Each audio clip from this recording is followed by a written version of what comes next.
concepts of non-duality will have you saying this is not real. This is what is real. This is non-duality, and this is what it is showing up as.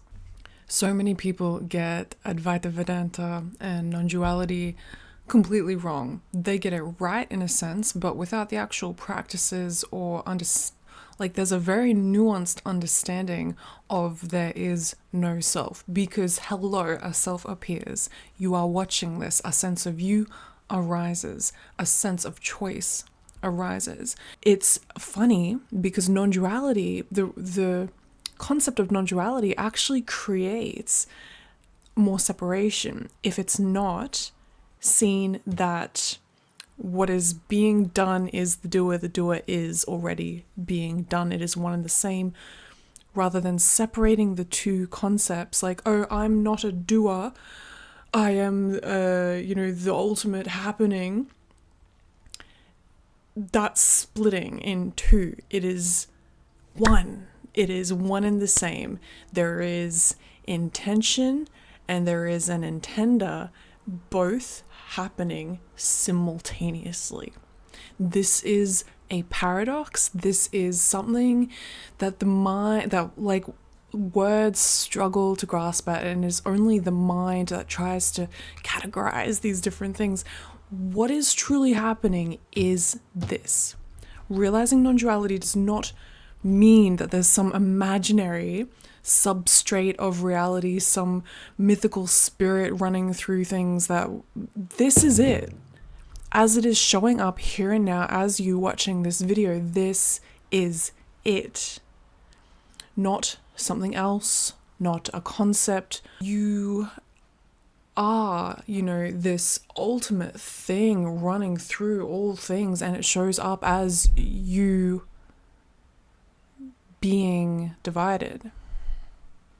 You being separate, though you're not. But it shows up that way.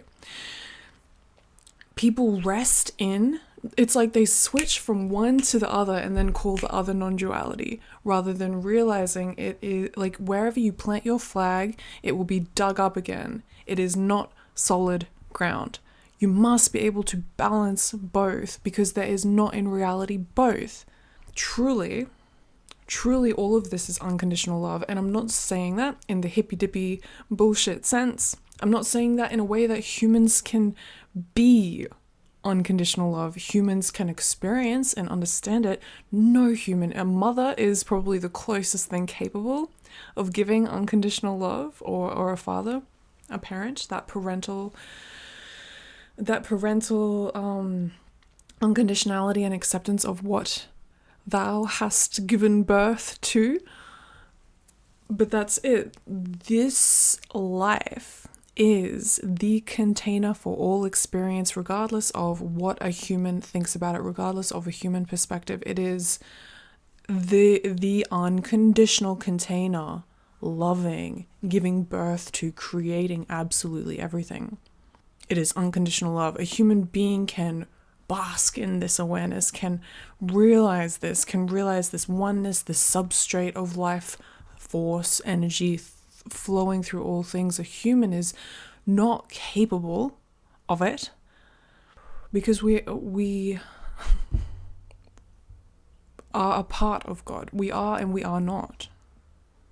I am God, for sure, so are you, but me, Ellie, isn't God. It's more like God is everything and flowing through and as Ellie. Yet Ellie still appears. Ellie still sat down and go, am I going to make a video or not? Am I going to have a cup of tea? Or am I going to check my phone? A doer appears, a choice appears. All of this still appears as relative Maya. And we cannot escape that. And it is spiritual bypassing to use concepts to absolve yourself of participating in life.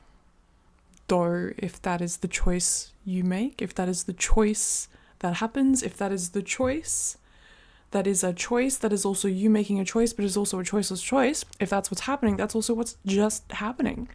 But at the ultimate level, once one realizes unconditional love, once one realizes all this is, one tends to move towards more love, more life, more compassion. And this is what the traditional Advaita Vedanta, this is what Buddhism teaches, this is what all of the ancient traditions teach and ground in. It is not a scapegoat to get out of life. It is to ground you in what life actually is and move you towards the understanding, move you towards more love, more compassion, to be of more aid, of more assistance to humanity and to the planet as a whole, realizing that your self is completely dependent on this greater self. It is the greater self that birthed you. You know, your mother birthed you, her mother birthed her. They come from this whole evolutionary chain, which was birthed from the earth, which is birthed from blah, blah, blah. You know, it goes back and back. The point is, God is moving through and as you. This is all unity, oneness, consciousness, awareness arising. And the experience of you and a personal doer still exists. This is reality. This is the definition of what reality is. Concepts of non-duality will have you saying this is not real. This is what is real. This is non-duality, and this is what it is showing up as. Namaste.